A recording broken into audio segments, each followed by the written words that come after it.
One evening, I got home from work, not exactly feeling my best.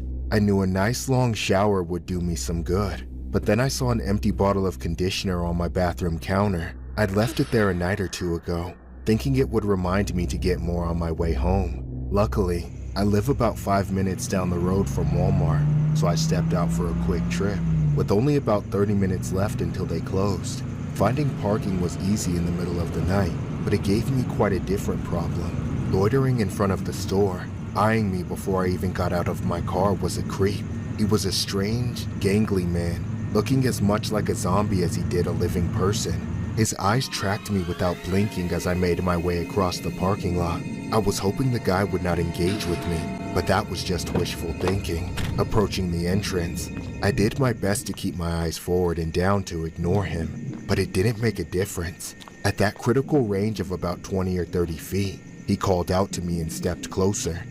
"Excuse me, miss. I'm sorry, but I don't have anything to spare. Can I get a sample?" I said I don't... Wait, what?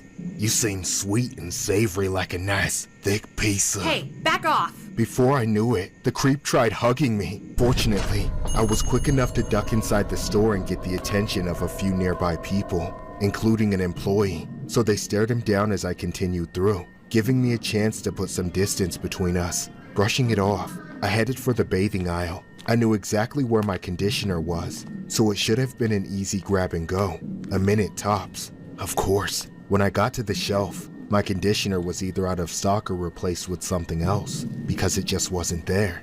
Annoyed, but determined to make the trip worthwhile, I looked around for the next best thing. As I stood there weighing my options, I got lost in all the different brands and scents and sizes, but I took my time.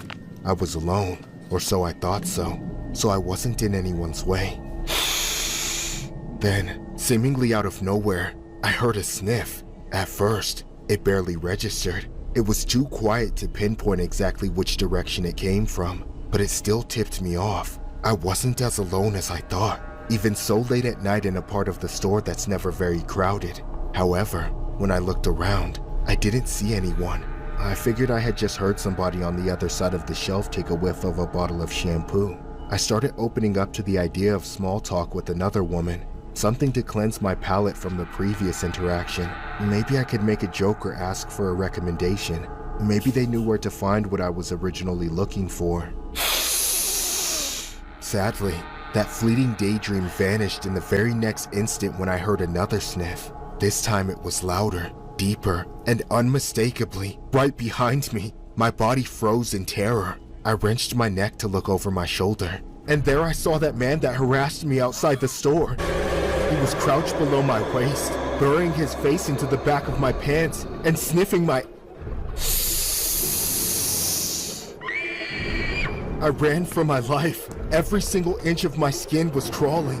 Even as I frantically complained to the employees at the front, I was still unsure if I was going to throw up or not. But thankfully, I managed to hold it together.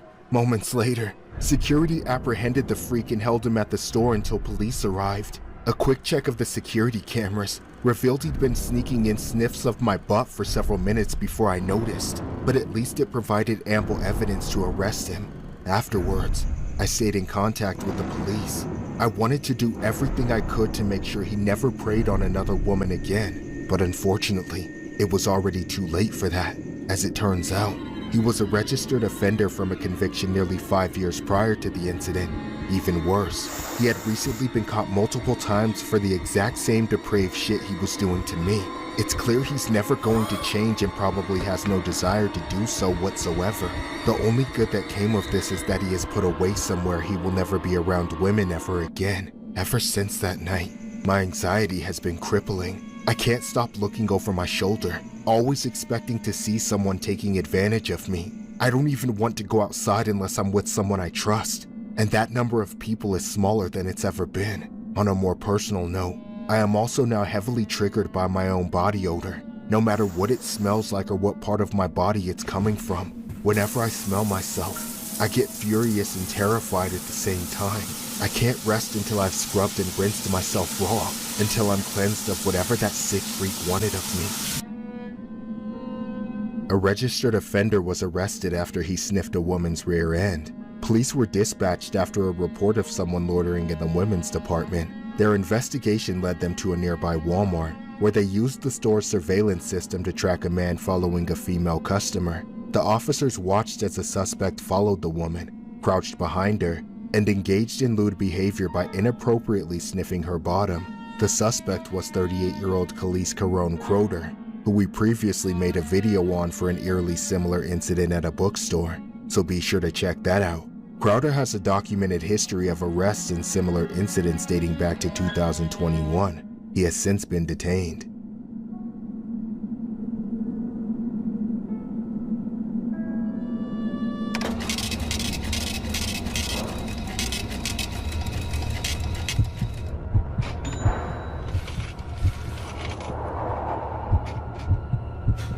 I'm a worker at my local Walmart supercenter. There are hundreds of other employees besides me. I barely know or interact with any of them.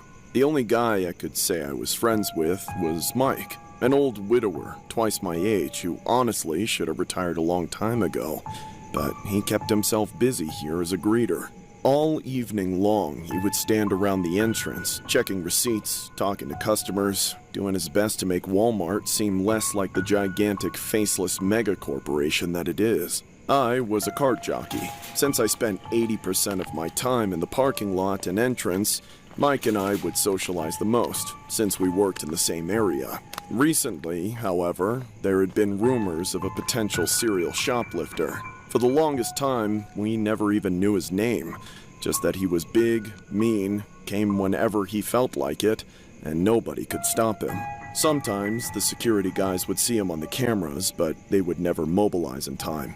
Like I said, the dude was huge and scary looking, so nobody wanted to go near him. At a loss, we called the cops multiple times. They always showed up too late and offered too little. One day, Mike and I got to talking about this asshole. He took a level of pride in what he did, and stopping shoplifters was part of that. As he put it, this repeat offender was about to get what was coming to him. He said the next time he saw the guy, he was going to stop him no matter what. He just needed some backup, so I agreed. 2 nights later, the time came. Nobody noticed the thief entering. He seemed to have gotten pretty good at blending in as a normal person, but once he had a bunch of unbagged stuff in his hands, he stood out like a sore thumb. I was in the middle of the parking lot when I heard Mike shouting, and that's when I knew it was go time. Immediately, I stopped what I was doing and ran to the entrance. I got there just in time as Mike was chasing and grabbing the thief, so I jumped in to help. Get your hands off me, you wrinkly son of a bitch! You're not going anywhere! I've had it with you! Hey, it's over, man. Just give up already! Let go or I'll kill both of you! I'm not scared of you, punk! Pussies! You swine! Never come back here! Before I got a chance to do anything, that guy socked me right in the face. He put me on the ground with a single hit, leaving me shocked and dazed. Once I realized the thief had gotten away, my first clear thought was to make sure Mike was all right. I was worried he'd gotten hit too, and for a guy his age, a fall like the one I took can be deadly, but he was basically untouched. Funnily enough, he was the only one who came to help me and make sure I was all right. My ego was bruised and my head was pounding, but I got to my feet, knowing I'd probably just have a black eye. Afterwards, Mike and I stood in the same spot for a bit, flabbergasted by what the hell just happened. Then, out of nowhere, a car blasted over the curb right at us. We didn't have any time to react. For a moment, everything just went black. The impact knocked me out harder than any punch ever could. When I came to, however many seconds later, I was so afraid of dying that I forced myself to get up, fighting through the agonizing pain that every tiny movement caused. I looked one way and saw the thief's car speeding off. Looking the other way, I saw Mike on the ground a good distance from me, but he wasn't moving. I wanted to go and try to wake him up, but the pain was too much for me, so I started screaming. Mike! Mike! Are you alright? Come on, get up! Damn it! Somebody help! Help us! Help! Mike didn't make it. He didn't die quick either. The stubborn bastard clung to life in the hospital for weeks before succumbing to his injuries. I had no idea if he suffered during that time or what. No way to know. As for myself, I had some broken bones and a concussion, but it beats being dead. A few days later, the cops finally found the thief. Turns out his name was Timothy. Doesn't sound like the name of a psycho killer to me, but I guess no mother envisions their offspring will grow up to be a monster. What that man did to Mike is a goddamn shame. It messes with me every day. Obviously, by the time I got back to work, I didn't care about shoplifting anymore. Nothing in that store is worth dying to protect. A 69-year-old Walmart employee died after he was struck by a man fleeing a Walmart he'd allegedly stolen from. Michael Bushy was working the night of October 16 at Walmart when 34-year-old Timothy W. Bassaw drove his vehicle into a group standing at the entrance of the store, striking Bushy and one other employee. Bushy later died at the hospital. Bassaw was stopped earlier that night, trying to leave the store with stolen items. He was known to employees for having recently entered the store and possibly stolen items multiple times. Bassaw argued and yelled at the employees in the parking lot before allegedly getting into his vehicle and driving at the group, ultimately striking 2 employees. Bassaw fled the Walmart, but police later pursued him. He crashed on Perry Road and was arrested. He was charged with the assaults, driving while intoxicated, and leaving the scene of an accident. Court records show Bassaw is listed as homeless.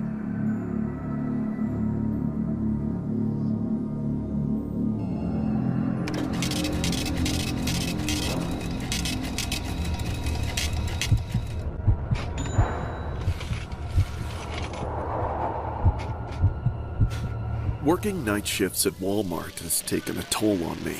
I'm one of the bigger guys in the store, so I'm often expected to track and confront potential shoplifters. I never even signed up for that part of the job. I just got roped into it. It would help if the guys in the loss prevention office ever got on the floor, but they just sit on their asses in the office and watch the security cameras. In other words, they're all useless. One night, I watched a suspicious older woman walk into the store empty-handed. Something about her immediately tipped me off. She was mean and nasty looking, ready to go full Karen mode the moment someone inconvenienced her. That didn't make her a rich bitch, though. It actually seemed like the opposite. She had no bag or purse, and the raggedy dress she was wearing had no pockets, which left her nowhere to keep a wallet, phone, or any money at all. Since she came alone, meaning there was nobody else to buy stuff for her, I decided to follow her from a discreet distance. I didn't have an earpiece to talk to the security office at the time, so I knew I was on my own, but I was used to that. I just had to be careful. This part of the job is always a delicate balance. The fact that I was obviously wearing the Walmart uniform instead of regular clothes made it much more difficult.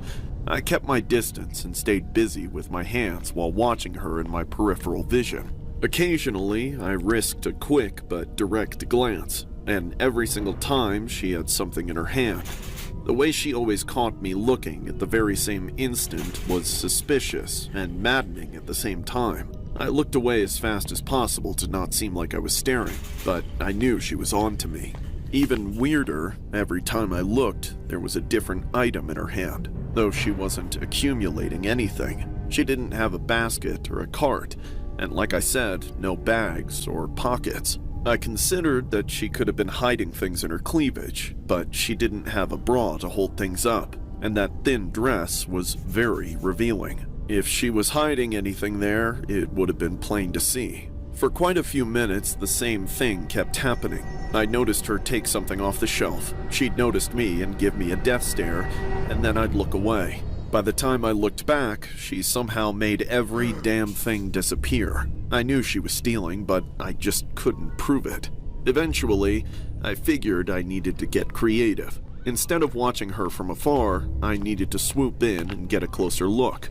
I backed off for a bit and let her get comfortable, think I was giving up, when in reality, I was racing ahead to come around the aisle she was in right as I could feel she was putting something in her hiding place. When I rounded the corner, I got exactly what I was looking for, then a whole lot more.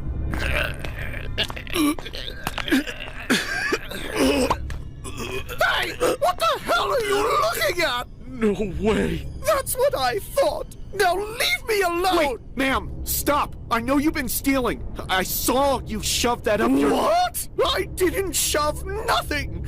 I'm about to shove your face if you don't stop harassing me! Ma'am, I saw you insert store merch into your I need some help over here! Get this bitch off me!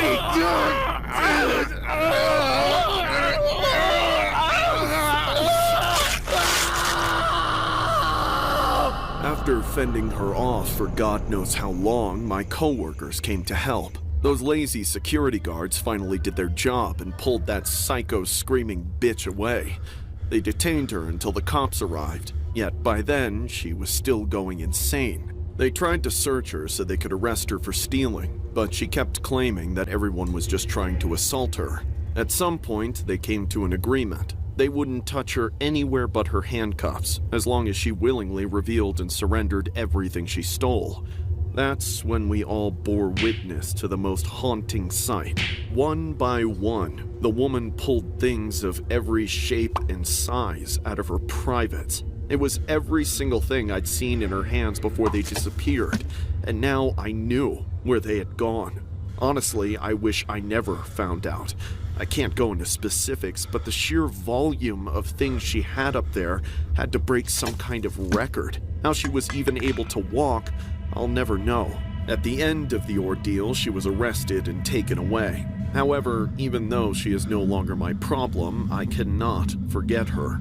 Every time I'm dealing with a customer I think is shoplifting, she appears in the back of my mind, reminding me I will never know what to expect from people.